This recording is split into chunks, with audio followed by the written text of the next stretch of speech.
Hi, everybody. I'm here to present to you today about the declining fishery along the Texas coast. Um, I was wondering if anybody has ever heard of old people talking about the good old days. I hear this all the time, fishing with some older gentlemen that are very knowledgeable and know a whole lot about what they're doing and have experienced everything from back in the 60s up till now.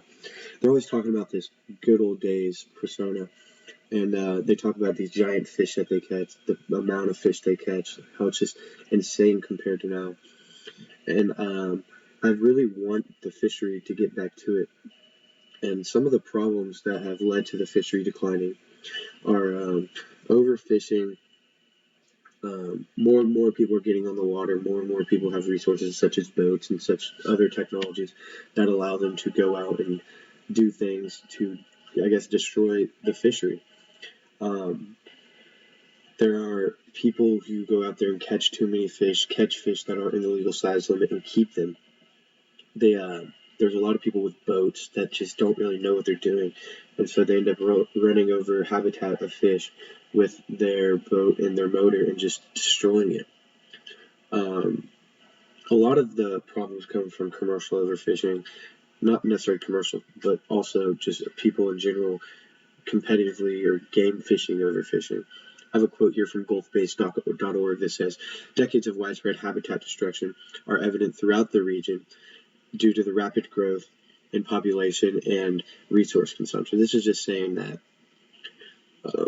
many more people are on the water and many more people are taking more than they should, the fish that they shouldn't be taking.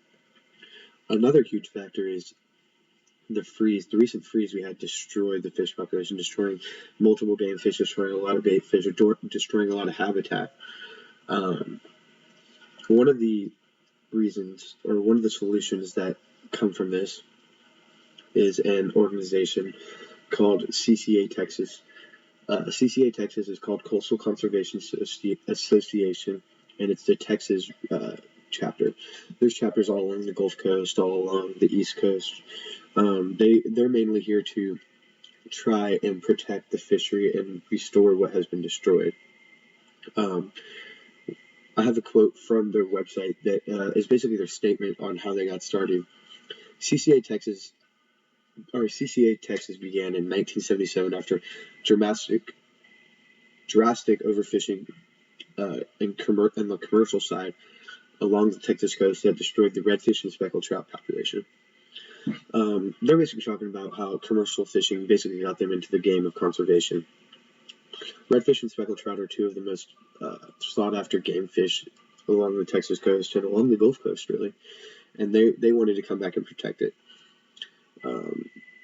CCA Texas has many different projects that they do. Some of their projects contain building new habitat, building artificial reefs and dumping them in the ocean so fish can have a place to live or place to thrive, really. Another thing that they do is hatcheries. They get fish and they make them spawn and they create more fish and let them survive and then release them when they get old enough. Just because there's so many predators and so lack of habitat out there that they're scared that when fish breed naturally that a lot of them won't survive. One of the final things they do is preservation. They try to preserve coastlines, as seen in this picture right here below. They rebuild coastlines, and they really just try to take care of the fishery the best they can. One of their biggest projects is called Habitat Today for Fish Tomorrow. I have a quote from ccatexas.org that talks about this project. "Fishery and resource management will always be at the forefront of the CCA Texas agenda."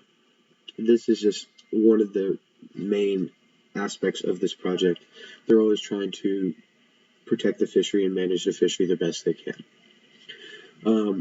Another thing they like to do is to protect the oyster reefs. Oyster reefs are a huge bit of fishery to all fisheries. They a lot of times get destroyed by commercial fishing and boats that just don't really know what they're doing and run them over. The CCA Texas has many ways that you can support them.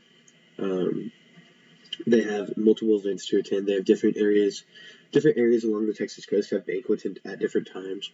They have multiple night outs, which you can go out and support. They have shooting clay tournaments. that a lot of people can attend and win prizes at. And they also have crawfish boils that are a lot of fun. One of their biggest events that they do is the Star Tournament every year. The Star Tournament runs from Memorial Day weekend to Labor Day weekend, and in this time they have a bunch of different categories for fishing, such as catching tagged redfish, like seen in this picture. If you're one of the first 5, I believe, people to catch a tagged redfish, you win a boat and a truck. And if you're not old enough, you get scholarship money. They have biggest trout, biggest gaff top, biggest flounder, a bunch of different fish sizes that you can catch. I have a quote from StarTournament.org, and it says, "The State of Texas Anglers Rodeo Star Tournament is the annual membership recruitment drive for CCA Texas. The tournament spans along the entire Texas Gulf Coast and offers members a chance to win prizes throughout $1 million and scholarships." This is just one of the things they like to do that really helps benefit the Texas fishery and the Texas coast. So if you have never seen the peak resource such as the Texas fishery be at its prime and thrive, or quote unquote be back to the good old days like old people always like to say, I strongly suggest that you go out and support the CCA Texas organization, because they do multiple great things to help support this fishery and try to rebuild it to bring it back to what it was. Thank you for your time. Have a great day.